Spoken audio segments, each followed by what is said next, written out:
విద్యార్థులకు ఊరట. Fee reimbursement సంబంధించిన పిటిషన్లపై విచారణను తెలంగాణ హైకోర్టు వచ్చే నెల జూలై 6వ తేదీకి వాయిదా వేసింది. ఈ కేసులో గత విచారణ సందర్భంగా జారీ చేసిన మధ్యంతర ఉత్తర్వులు అప్పటి వరకు కొనసాగుతాయని న్యాయస్థానం స్పష్టం చేసింది. గత విచారణలలో విద్యార్థుల ప్రయోజనాలను దృష్టిలో ఉంచుకొని హైకోర్టు కీలక ఆదేశాలు జారీ చేసిన విషయం తెలిసిందే. ముఖ్యంగా విద్యార్థుల నుంచి ఫీజు వసూలు చేయరాదని పేర్కొంటూ ప్రభుత్వం తీసుకొచ్చిన జీవో నెంబర్ 9లోని 4 నిబంధనల అమలుపై తాత్కాలిక స్టే విధించింది. హైకోర్టు జారీ చేసిన ఈ మధ్యంతర ఉత్తర్వులు జూలై 6వ తేదీ జరిగే తదుపరి విచారణ వరకు అమల్లో ఉంటాయని న్యాయస్థానం స్పష్టం చేసింది. దీంతో సంబంధిత విద్యా సంస్థలు, విద్యార్థులు, తల్లిదండ్రులు నెలకొన్న అనిశ్చితి తాత్కాలిక ఉపశమనం లభించినట్లయింది. ఫీజు రీయింబర్స్మెంట్ విధానానికి సంబంధించిన వివిధ అంశాలపై పిటిషనర్లు కోర్టును ఆశ్రయించిన విషయం విదితమే. ఈ క్రమంలో ప్రభుత్వం తీసుకొచ్చిన జీవోలోని కొన్ని నిబంధనలపై అభ్యంతరాలు వ్యక్తమయ్యాయి. ఈ నేపథ్యంలో ఇరు పక్షాల వాదనలు విన్న హైకోర్టు తాత్కాలిక ఉత్తర్వులు జారీ చేసింది. జూలై 6వ తేదీ జరగనున్న తదుపరి విచారణలో ప్రభుత్వం పిటిషనర్లు వాదనలు పరిశీలించనుంది. అనంతరం హైకోర్టు మరిన్ని ఆదేశాలు జారీ చేసే అవకాశం ఉంది. ఈ కేసు తీర్పు రాష్ట్రంలోని వేలాది మంది విద్యార్థులు, విద్యా సంస్థలపై ప్రభావం చూపే అవకాశం ఉందంటూ తెలియజేస్తా ఉన్నారట.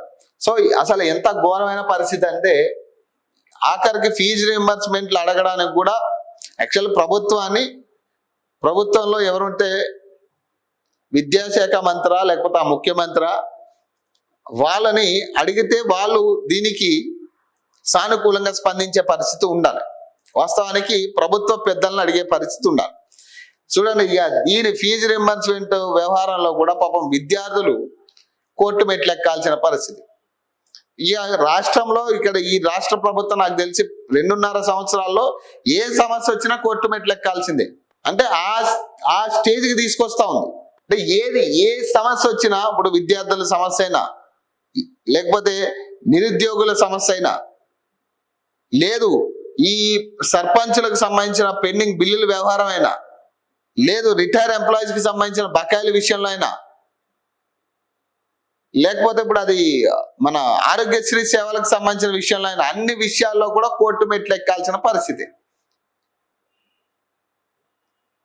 మరి ఏం చేయాలి?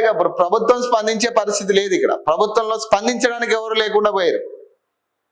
ప్రభుత్వంలో ఒక సమస్య వచ్చిందంటే సమస్య గురించి ఆలోచించే విధానంలో ఎవ్వరు లేరు.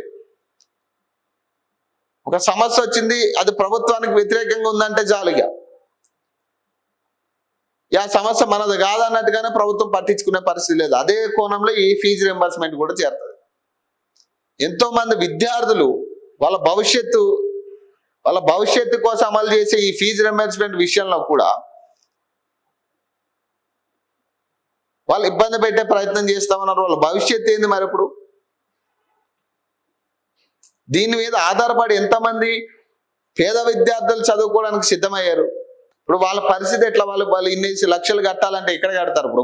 ఇప్పుడు పాఠశాలలు ఏం చేస్తా ఉన్నాయి, కాలేజీలు ఏం చేస్తా ఉన్నాయి, ఆ పైసలు కట్టండి అంటున్నారు. ఫీజు రీయింబర్స్మెంట్ వచ్చినప్పుడు తీసుకుందరు కానీ ఇప్పుడు కట్టండి అంటున్నారు. ఎక్కడ కడతారు వాళ్ళ పైసలు?